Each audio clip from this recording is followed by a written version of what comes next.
Muy buenos días, bendiciones. Quiero dar la bienvenida en esta mañana a nuestro tiempo devocional. Espero que este sea un tiempo de crecimiento para su vida, un tiempo a través del cual usted pueda ser animado, pero también ser desafiado a crecer, a ser más como Cristo. Esa es nuestra meta principal, el crecimiento espiritual. Como siempre he dicho, y como dice el apóstol Pedro, no me molesto siempre repetir las mismas cosas.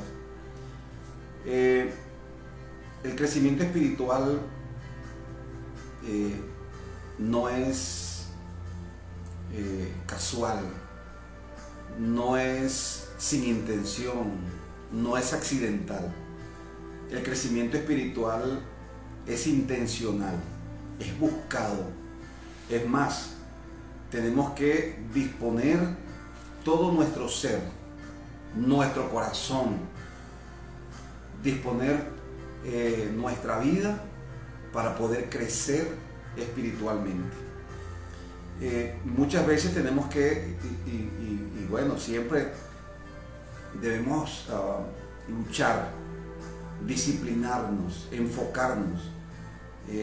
Algunas veces no vamos a encontrar de pronto ánimo, no vamos a encontrar los medios, pero tenemos que enfocarnos y tenemos que buscar la manera. Yo creo que Dios evalúa eso, creo que evalúa la intencionalidad. Yo creo que Dios evalúa cuando nosotros nos disponemos, cuando nosotros nos sentamos a planear, nos sentamos a revisar, a presupuestar. Yo creo que Dios evalúa eso y toma en cuenta eso para recompensar a su pueblo, a sus hijos, porque esto debe incluir todas nuestras fuerzas, nuestro corazón. El crecimiento espiritual debe incluir todo lo que somos, nuestro interés, nuestras finanzas. Muchas veces debe incluir el crecimiento espiritual. Muchas cosas, información y formación la tenemos de manera gratuita, pero algunas veces usted tendrá que invertir en su crecimiento espiritual. Entonces, quiero animarle a que tenga eso presente siempre, que eso esté muy claro y que usted encuentre todo el ánimo, todas las fuerzas de su corazón para poder enfocarse en el crecimiento. Quiero que leamos esta mañana, para iniciar nuestro tiempo devocional, un texto allí en el Salmo 119. Por favor, busque su Biblia en el Salmo 119. Vamos a leer unos versículos. En el versículo 14 en adelante dice la Biblia: venga a mí tu misericordia, oh Jehová, tu salvación conforme a tu dicho, y daré por respuesta a mi avergonzador que en tu palabra he confiado. No quites de mi boca en ningún tiempo la palabra de verdad, porque en tus juicios espero. Guardaré tu ley siempre, para siempre y eternamente. Y andaré en libertad, porque busqué tus mandamientos. Hablaré de tus testimonios delante de los reyes y no me avergonzaré. Y me regocijaré en tus mandamientos, los cuales he amado. Alzaré asimismo mis manos a tus mandamientos que amé, y meditaré en tus estatutos. Una de las cosas que yo admiro del rey David era su pasión por la presencia de Dios y por la palabra de Dios. Recuerda usted que David fue quien organizó todo lo que es el culto a Dios. incluyó la adoración. Antes el culto a Dios se basaba solamente en sacrificios, pero David instituyó la alabanza y la adoración como parte del culto en el pueblo de Israel. Y es admirable porque él mismo dice, y había experimentado por supuesto, que Dios habita en medio de la alabanza de su pueblo.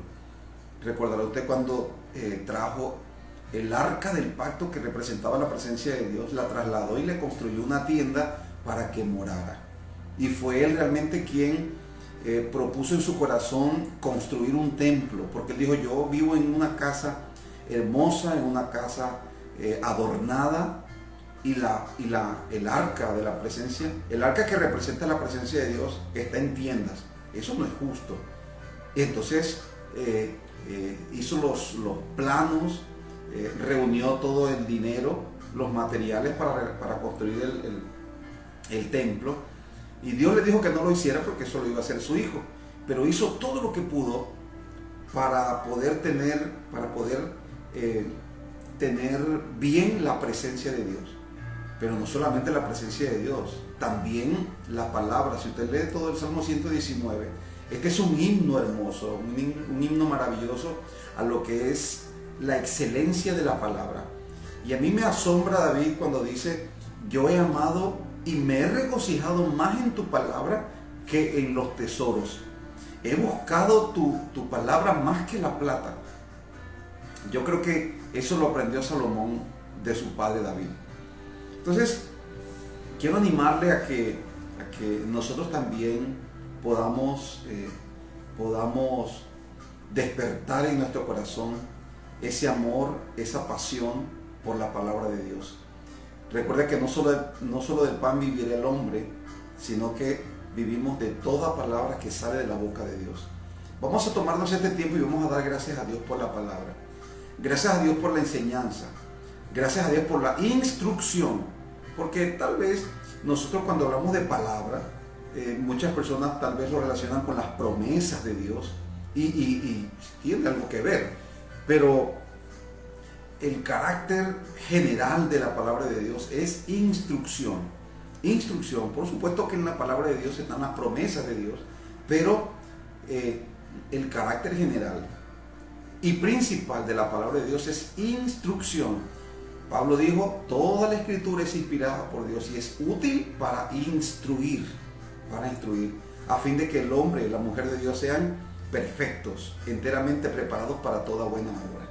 Padre, te damos gracias en esta mañana por tu palabra. Gracias por tu amor. Gracias por tu misericordia.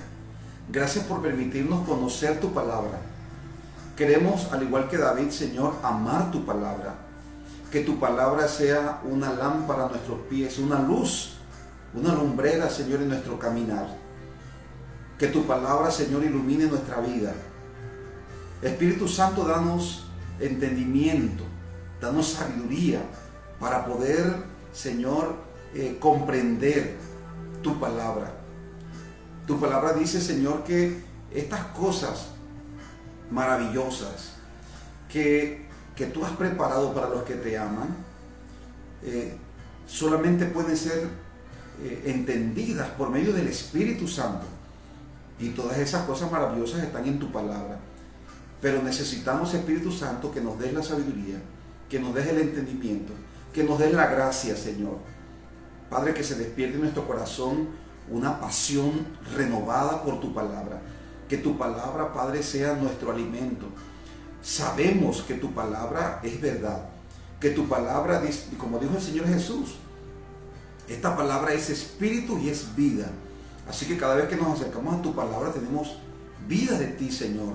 Recibimos tu vida cada vez que nos acercamos a tu palabra. Señor, que en nuestro corazón se despierte un hambre, que se despierte una pasión, que se despierte, Señor, un deseo intenso por tu palabra, Padre.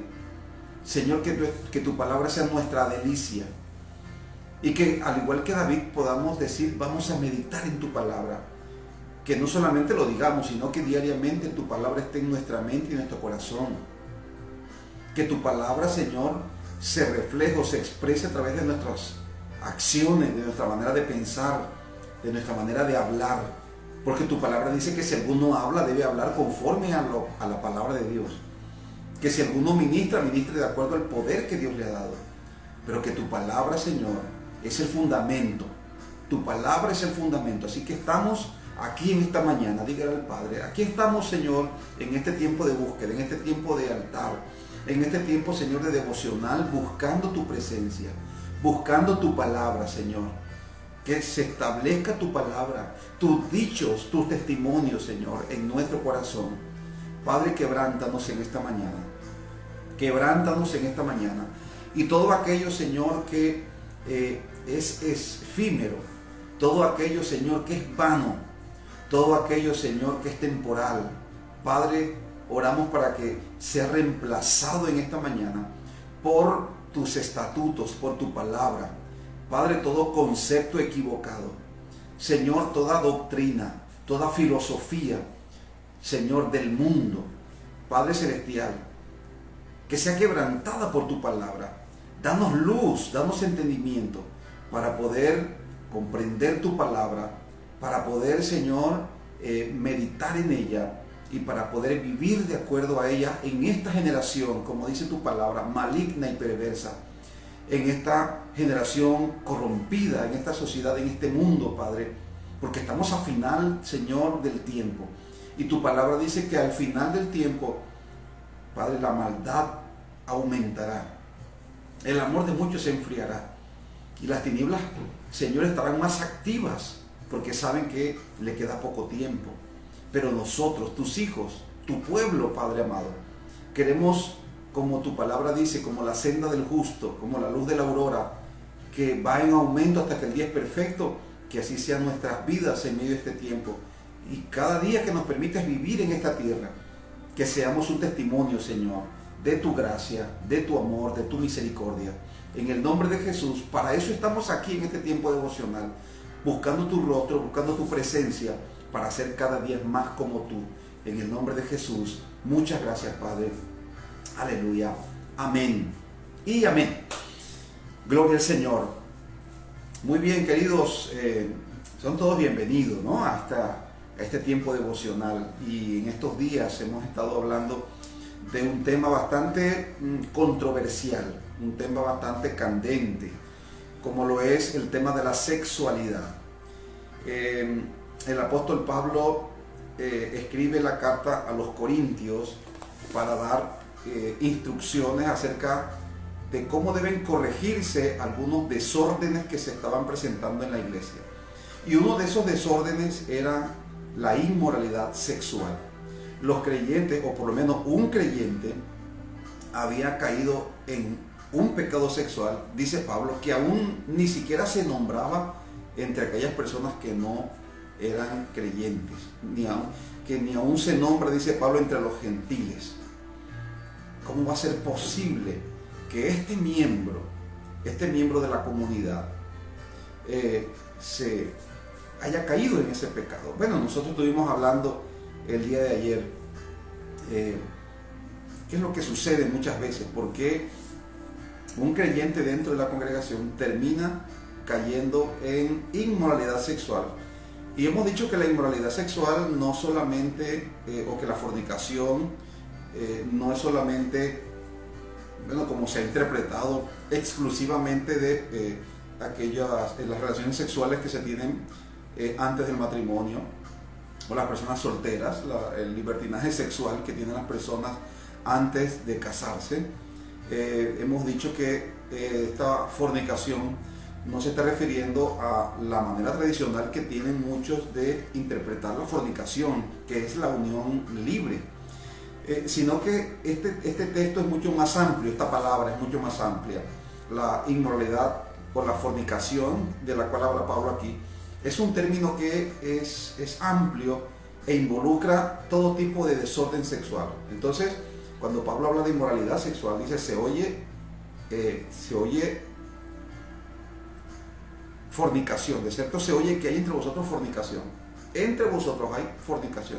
Y esa palabra fornicación es inmoralidad sexual, todo tipo de inmoralidad sexual.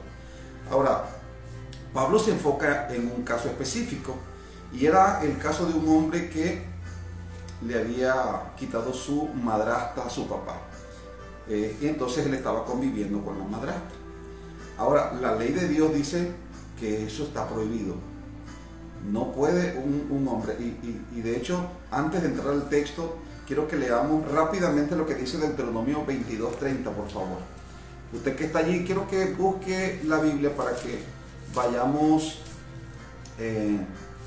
conociendo estos textos que son el fundamento del apóstol Pablo para dar su instrucción. 22:30 dice, ninguno tomará la mujer de su padre, ni profanará el lecho de su padre. Eso es ley de Dios. Ninguno tomará la mujer de su padre. Obviamente que está aquí, no se está refiriendo a su mamá, por supuesto, porque eso ya pues naturalmente pues, se entiende. Pero aquí la Escritura prohíbe al hijo, a los hijos, a cualquier hijo, que tome la mujer de su padre. Ahora, no solamente este texto, hay otros textos. Está, por ejemplo, Levítico 18, versículo 8, está Levítico capítulo 20, versículo 11, que habla del mismo tema, la prohibición de tomar, que un hijo tome la esposa de su padre. Dice, no vas a profanar el lecho de su padre. El lecho es sagrado. El lecho es sagrado. La relación conyugal es sagrada. Es sagrada. Así que ninguna persona debería meterse. Ninguna persona, por muy espiritual que pueda parecer en un momento dado, porque tengo que decir esto, hay personas que me dicen, pastor, yo oré a Dios y esa es la persona correcta, pero si esa persona está casada, ¿cómo me vas a decir que es correcto? No es correcto. Pero es que yo oré a Dios. Pero ¿cómo vas a orar a Dios sobre algo que ya Dios dijo que no se puede hacer? Entonces, a veces cae uno en ese tipo de religiosidad, porque son personas que oran supuestamente a Dios por cosas y no toman en cuenta la palabra de Dios. Y después terminan diciendo de que sí, sienten en su corazón. Cuando los está engañando es su propio corazón, sus sentimientos, sus intereses. Y hasta Satanás está engañando a esa persona. Y hasta Satanás puede hablarle en un momento dado, darle una revelación, una visión, diciéndole, sí, esa es la persona indicada. No, señor. El matrimonio es sagrado. Si usted está soltero o si usted está en aras de conseguir una pareja, tenga mucho cuidado con meterse con las personas ajenas. Las personas casadas son ajenas. Ese lecho es sagrado. Es sagrado. Y si usted lo hace, no importa cuánto ore ni cuánto... O sea, si eres creyente, porque estamos hablando de un contexto creyente, cualquier persona podría decir, no, pero ¿qué está diciendo, pastor? Se lo estoy diciendo porque esto se presenta en el contexto cristiano muchas veces. Es posible que usted no lo haga, es posible que usted escuche personas que creen en Dios y que están pretendiendo el cónyuge de otra persona. Escúchelo bien, eso es pecado delante de Dios, eso es adulterio delante de Dios. Y la Escritura dice que los adúlteros no heredarán el reino de Dios, no lo van a heredar. Entonces, vamos a mirar la reacción de Pablo, porque yo cuando leo esta carta y veo la reacción de Pablo, la reacción de una persona ante un hecho, dice mucho. Vamos a leer lo que dice entonces, 1 Corintios, capítulo 5, en el versículo 3 al 5. Tome su Biblia, por favor, allí. 1 Corintios, capítulo 5, versículo 3 al 5. Recuerde que el contexto de este versículo es ese. Pablo está tratando con un tema de inmoralidad sexual en la iglesia. ¿Cuál es la inmoralidad sexual? Un creyente de la iglesia le había quitado su mujer a su papá. Le había quitado la mujer a su papá. Estaba conviviendo con su madrastra y estaban en la iglesia. Y es posible que ese creyente no tenía ninguna convicción de pecado, porque eso pasa cuando una persona no tiene conocimiento de la Escritura, de la Biblia, cuando una persona no busca, no investiga, cuando una persona no pregunta. Si yo no tengo conocimiento de la Biblia acerca de un tema, hombre, lo más lógico es que yo busque a alguien y pregunte. Mira, hermano, estoy por hacer esto, o tengo pensado hacer esto. ¿Qué dice la Biblia acerca de esto? ¿Por qué no hacemos eso? Yo creo que si yo no tengo el conocimiento, y si usted no tiene el conocimiento de la palabra de Dios acerca de una decisión que usted va a tomar, hombre, usted busca el consejo, usted pregunta a una persona que sepa. Y eso te va a guardar, eso te va a proteger. ¿Qué dice Pablo? Dice Pablo, ciertamente yo como ausente en el cuerpo, pero presente en espíritu, ya como presente he juzgado al que tal cosa ha hecho. Ya dice Pablo, ya yo tomé una decisión con relación a eso. Me toca, me corresponde decidir sobre eso. ¿Y qué es lo que debo hacer? ¿Qué es lo que he hecho? Dice Pablo, versículo 4. En el nombre de Jesucristo, de nuestro Señor Jesucristo, reunidos vosotros y mi espíritu con el poder de nuestro Señor Jesucristo, el tal sea entregado a Satanás para destrucción de la carne, a fin de que el espíritu sea salvo en el día del Señor Jesús. ¿Qué está diciendo aquí? El apóstol Pablo reacciona de una manera enérgica. Y la reacción que usted tiene ante una situación implícitamente puede mostrarle a las demás personas de la gravedad o de la peligrosidad de una situación. Por ejemplo, si un hijo suyo va caminando derechito hacia un peligro que le va a quitar la vida, por ejemplo, una situación que le va a quitar la vida, usted no va a reaccionar de una manera pasiva, tranquila, diciendo, bueno, que Dios le ayude, que Dios no, vas a saltar, vas a caer sobre él, tu reacción va a ser gritar, tu reacción va a ser violenta tal vez en alguna ocasión. Cuando yo hablo de violenta no estoy hablando de maltrato, sino que estoy hablando de tu reacción, una reacción enérgica. Esa reacción enérgica es porque usted sí tiene conciencia de qué está sucediendo, de la gravedad del asunto. Tal vez el niño no, porque él no tiene conocimiento. Y esto es lo que pasa aquí. El apóstol Pablo reacciona de una manera enérgica ante un pecado. Un pecado que tal vez este creyente no tenía la conciencia de la peligrosidad. No tenía conciencia de eso. Él estaba, cualquier día comenzó a tener sentimientos hacia su madrastra. Luego comenzó a verla como bonita, ella tal vez comenzó a corresponderle, comenzaron a tener una amistad, entonces se volvieron amigos íntimos, después fueron atrayéndose cada día más, y la cosa fue caminando, al punto que tomaron la decisión de vivir juntos. Y se congregaban y me imagino yo que le darían gracias a Dios porque ahora sí encontraron el amor, porque ahora sí, que ahora sus vidas están completas y todo el cuento que a veces se inventa la gente para justificar su pecado. Entonces el apóstol Pablo, estas personas no eran conscientes de eso, del peligro en el que estaban, el peligro espiritual.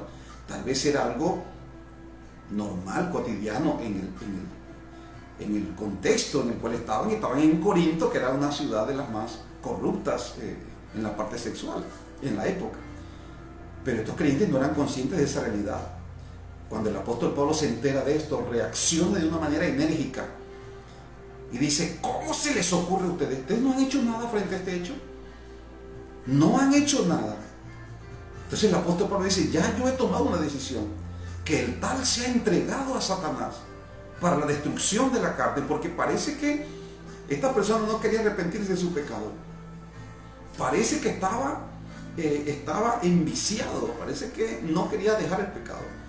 Y Pablo dice, bueno, si una persona no quiere abandonar el pecado, hay que retirar la protección espiritual sobre él, la cobertura espiritual que imparte la iglesia a aquellas personas que se hacen miembros, esa cobertura que impide que Satanás los destruya, que Satanás arremeta contra ellos, y destruya completamente su vida, hay que retirarle esa cobertura espiritual para que él aprenda la gravedad del pecado. Tal vez esa persona no es consciente de la gravedad del pecado. Ahora, dos cosas. La primera de ellas, ¿en qué se fundamenta Pablo para reaccionar de esa manera? Pablo sabía, en realidad, que los adúlteros y los fornicarios no heredarán el reino de Dios. Escúchame bien. Las personas que viven desordenadamente en su sexualidad, dice la Biblia, no heredarán el reino de Dios. Pastor, ¿qué dice? Bueno, venga la Biblia, por favor, para que aprenda esto. Apocalipsis en el capítulo 21. Apocalipsis en el capítulo 21. En el versículo 8, perdón. Apocalipsis capítulo 21, versículo 8 dice: pero los cobardes, los incrédulos, los abominables, los homicidas, los fornicarios, los hechiceros, los idólatras y todos los mentirosos tendrán su parte. ¿Dónde? ¿Dónde terminarán la eternidad estas personas? Dice: en el lago que arde con fuego y azufre, que es la muerte segunda. Un creyente tal vez que juega, que es libertino en su sexualidad, que se permite estar codiciando a la mujer del prójimo, que se permite estar frecuentando la pornografía, que se deleita en eso y tal vez pensando que eso no es ningún pecado. Ese es el comienzo, ese es el anzuelo, y muchos ya están en el anzuelo de Satanás. Muchos ya están en el anzuelo de Satanás. Y estar en el anzuelo es una dinámica. Si usted conoce la pesca deportiva, cuando un pez cae en el anzuelo, él no sale de una vez. Comienza un juego, comienza un forcejeo, comienza lo que a los pescadores deportivos les gusta, les apasiona. Sueltan el nylon y lo recogen, así que el pez está en el agua, y el pez, cuando le sueltan el cordel, él sale y él piensa que está en libertad, pero no está en libertad, está en el anzuelo. Y el resultado de ese forcejeo es que el pez termina cansado y luego lo sacan con facilidad. Y eso es lo que Satanás está haciendo con muchas personas que no son radicales. Y este es el reto en esta mañana: ser radical, porque Satanás está jugando con muchas personas y muchos creyentes le están siguiendo el juego y están jugando con la pornografía, teniendo amistades sexuales, y esa amistad sexual no siempre es de estar en un lecho, sino que comienzan con ese juego, un jueguito que estimula la sexualidad en las personas, y eso tarde que temprano va a terminar aquí. Una vez tenía un amigo que él decía: es que yo puedo alejarme cuando quiera. Y digo: estás equivocado, eso es lo que tú piensas, pero una vez que caes en el anzuelo de Satanás, no vas a salir de allí, vas a terminar pescado. Vas a terminar fuera, allí, en el anzuelo de él, pero no vas a ser libre. Y la Biblia dice que si el Hijo os libertare, seréis verdaderamente libres. Esta es la razón. Pablo comprende cuál es el fin de un fornicario. Pablo conoce cuál es el fin de un adúltero. En la carta a los Hebreos se nos dice que el hecho sea sin mancilla, honroso sea entre vosotros el matrimonio, y el hecho sin mancilla. Dice: porque a los fornicarios y a los adúlteros los juzgará Dios. Y ese es el reto que nos plantea Pablo, porque nosotros miramos aquí lo radical que es Pablo ante este tipo de pecado. Y a veces nosotros no somos tan radicales. Y este es el llamado que nos hace la palabra de Dios, que los creyentes seamos radicales, porque podemos, eso cuando uno de pronto con una persona entra en una amistad especial, y tenga claridad que estoy hablando de lo que es el pecado, de lo que es el desorden sexual, lo que es el libertinaje sexual al cual Pablo se está refiriendo aquí. Y este tiempo no es muy apropiado o el tiempo, la cantidad de tiempo no es suficiente para hablar del tema.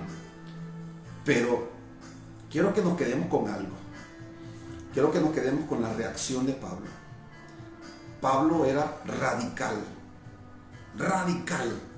ante la corrupción sexual, ante la inmoralidad. Pablo era radical. Y esa es la invitación que nos hace la palabra en esta mañana. Porque nosotros también estamos viviendo en un contexto sexualizado, que nos invita, que nos presiona, que nos instiga, que nos persigue de todas las maneras, habidas y por haber. Por eso tenemos que ser selectivos acerca de qué programas, acerca de qué amistades, acerca de qué páginas, acerca de lo que nosotros vemos. Recuerda lo que dice la Biblia: tus ojos dirigen hacia adelante, tus párpados miren hacia lo que tienen delante, hacia el objetivo. Hay que ser radicales, identificar. Yo sé cuando mi sexualidad, cuando mis emociones se están despertando por alguien, yo lo sé. Y nadie, o sea, Dios no va, el Espíritu Santo nos dice: mira lo que está sucediendo, ojo, ten cuidado, pon distancia. El Espíritu Santo nos alerta, pero a veces uno no hace caso omiso a eso, porque tal vez no somos conscientes de la peligrosidad, de lo dañino que puede ser jugar, el no tener reglas en nuestra sexualidad. Entonces quiero animarles en esta mañana a que, así como Pablo, también nosotros seamos radicales. Esa es la generación de hombres y mujeres que Dios está buscando y levantando. Hombres y mujeres radicales. Hombres y mujeres que, si son solteros, saben que se están guardando para ese hombre o esa mujer que va a ser su cónyuge. Y que tienen control del Espíritu Santo sobre su sexualidad. Que ellos toman decisiones sabias, acertadas. Y que no son sus impulsos los que les dominan a ellos, sino que son ellos los que dominan sus impulsos. Si son solteros, están guardándose para Dios y para esa persona que va a ser su cónyuge. Y si son casados, escúchame bien, si son casados, también se guardan para su cónyuge. Su vida y su cuerpo es para su cónyuge. Esa es la instrucción divina. Si nos salimos de allí, entonces vamos a tener muchos problemas, vamos a ser traspasados de muchos dolores, como dice la Biblia, y Dios nos quiere evitar esos dolores.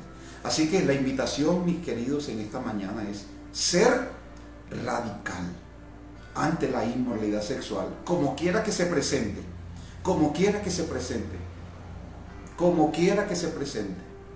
Mi sexualidad como esposo es para mi esposa, y la de la esposa es para el esposo. Ellos deben ser el objeto del disfrute, del deleite sexual. Si soy soltero, mi sexualidad yo la voy a guardar para quien va a ser mi esposo, mi esposa. Entonces nos guardamos para Dios. Escúcheme. Y ante las insinuaciones, ante la instigación, la persecución de los medios, de la sociedad en la cual vivimos, de nuestras amistades, tenemos que ser radical, mostrarnos radical ante la corrupción sexual, porque dice la Biblia que el que se deja corromper sexualmente está corrompiendo su alma y se ha traspasado de muchos dolores. Vamos a orar en esta mañana y vamos a pedir. Yo sé que hay algunas personas que esto será un reto que ellos van a asumir de una manera radical. Otros les va a costar mucho, a unos se les va a facilitar, a otros les va a costar mucho, y otros, como dijo el Señor, tendrán que luchar con toda su alma para poder cumplir a Dios. Así que vamos a orar en esta mañana y vamos a pedirle a Dios, vamos a consagrar nuestro cuerpo y nuestra sexualidad para Dios en este día, de hoy en adelante. Si eres soltero, te vas a guardar para tu pareja. Si eres casada, casado, eso es para tu esposo, para tu esposa, para tu cónyuge. Pero de todas maneras vamos a rendirnos para vivir una vida agradable a Dios. Padre, te damos gracias en esta mañana por tu palabra. Señor, yo quiero orar en esta mañana por todos aquellos hombres y mujeres que están batallando con su sexualidad. Hombres y mujeres que están luchando, Señor, porque esa ha sido su debilidad en su vida. Tú eres un Dios de amor y de misericordia. Te pido a aquellos, Señor, que han estado luchando con todas sus fuerzas, aquellos que tal vez han caído una y otra vez, a pesar de que han hecho el propósito de no caer. Te pido en esta mañana que a través de este tiempo devocional tú les fortalezcas espiritualmente, que tú fortalezcas su vida, Señor. Tu palabra dice que tú no nos has dado un espíritu de cobardía, sino de poder, de amor y de dominio propio. Así que en esta mañana oro para que tu presencia en esta mañana les fortalezca y les ayudes a ser fiel, les ayudes a ellos, Señor, a ser fiel. Aunque tal vez muchos sean solteros y no tengan un cónyuge, que desde ya comiencen a serle fiel a ese cónyuge, Señor, en el nombre de Jesús. No solamente de una manera física, también de una manera mental y de una manera emocional, en el nombre de Jesús. Oro por todos aquellos cónyuges, esos esposos, esas esposas que también están teniendo dificultades en su área sexual. Te pido que les fortalezcas, que les ayudes, Padre, a ser fiel como tú eres fiel. Dale, Señor, poder por tu espíritu, porque tú has dicho que tú no nos has dado un espíritu de cobardía, sino de poder, de amor y de dominio propio. Tu palabra, Padre, dice que el que está en nosotros es más poderoso que el que está en el mundo.